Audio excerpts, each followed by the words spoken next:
Hello guys, जय हिंद। मैं हूँ Chandni Shrivastava, the world and us we talk that matters से। एंड वीडियो शुरू करने से पहले मैं आप सभी से माफ़ी चाहती हूँ कि हमारा जो नेक्स्ट वीडियो है वो लाने में हम इतने लेट हो गए। लेट हम इसलिए हो गए गाइस क्योंकि ये जो हम अभी टॉपिक डिस्कस करने जा रहे हैं वो एक सेंसिटिव एंड कंट्रोवर्शियल टाइप का टॉपिक है और हम चाहते थे कि हम इसमें प्रॉपर एक रिसर्च कर लें, एक अच्छा पर्सपेक्टिव बना लें और इसको एक नई लाइट में देखें।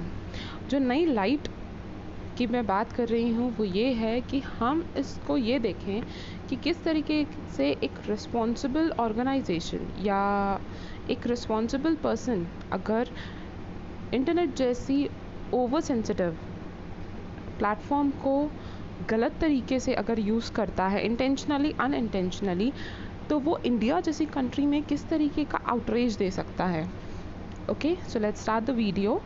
आप स्क्रीन पे देख रहे हैं कि पीटा इंडिया ने 15 जुलाई को एक बहुत ही एब्सर्ड सा ट्वीट किया जिसमें वो ये बोल रहा है कि गाय की फ़ोटो है एंड दे आर सेइंग कि आइए इस रक्षाबंधन हम गाय को प्रोटेक्ट करें, लेट्स गो लेदर फ्री। जैसे ही ये ट्वीट बाहर आया लोगों ने इसको ट्रोल करना शुरू कर दिया। लिटरली उन्होंने ट्रोल करना शुरू कर दिया पीटा इंडिया को। एंड आप स्क्रीन पे देख रहे होंगे कि किस तरीके से ट्वीट्स किए।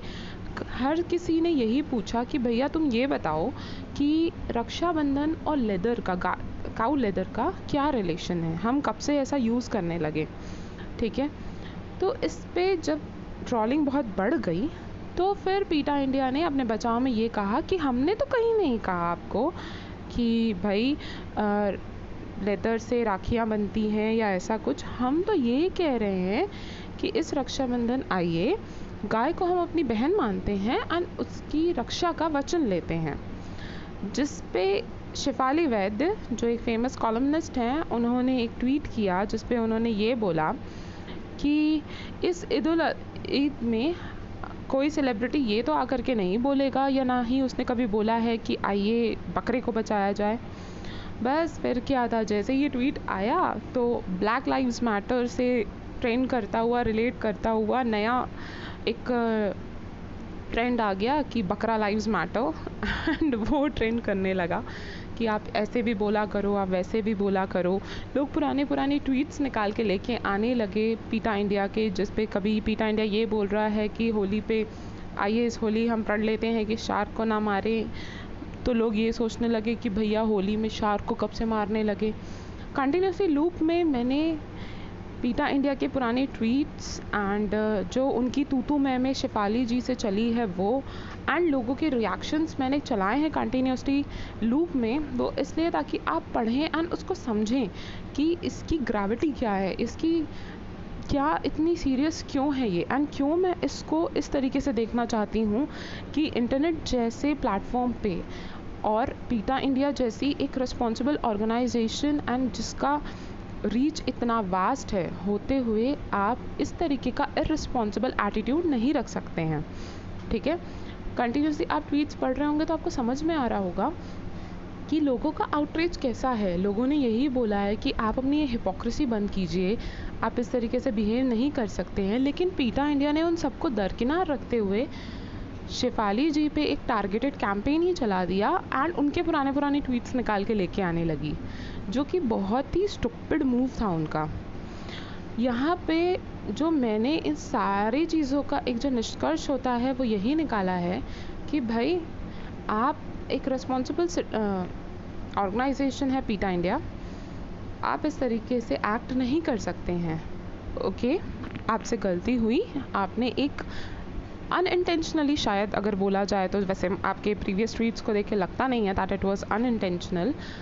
चलिए बोले कि आपने एक नोबल कॉज गाय को बचाने के लिए आपने एक कैंपेन चलाया, लेकिन वो बहुत ही गलत टाइम पे चलाया।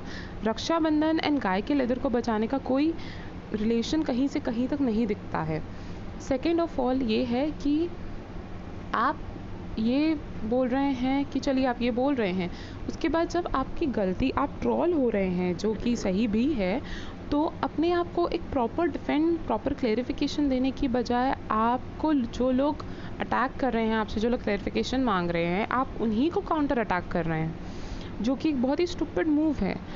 पीटा इंडिया जैसी बड़ी ऑर्गेनाइजेशन जब इंटरनेट जैसे सेंसिटिव प्लेटफॉर्म पे इस तरीके की हरकत करती है, वो भी इंडिया जैसे मल्टी कल्चरल कंट्री में, ठीक है, तो ये बहुत ही भयानक रूप भी ले सकता था, जो कि लकीली इसने नहीं लिया। ठीक है गाइस, इस पूरे मसले को ऑब्वियस सी बात है समझने के लिए इसमें कुछ खास है नहीं।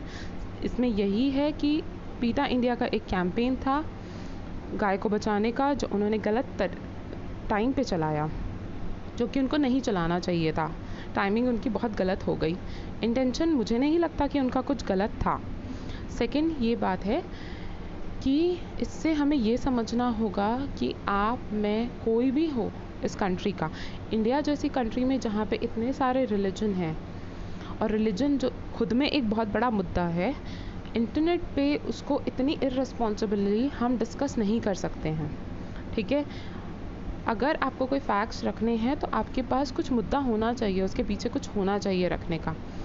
आप लोगों से मैं इस मसले को इसी तरीके से डील करने के लिए बोलूँगी कि देखिए, पीटा इंडिया ने जिस इररिस्पॉन्सिबली इसको ट्रीट किया है, आप मैं ना करें। आप मैं इंटरनेट को बहुत ही संजीदगी से लें, बहुत ही रिस्पॉन्सिबली लें, और आगे का भी जो मूवमेंट हो, अगर कोई ट्वीट हम पढ़ते हैं तो उस पर इमोशनल होकर के या स्टूपिडली रिएक्ट करने की बजाय हम सोचें, समझें, एनालाइज करें, एंड फिर उस पर एक रिस्पॉन्सिबल और सटल तरीके से अच्छे से अपनी राय रखें।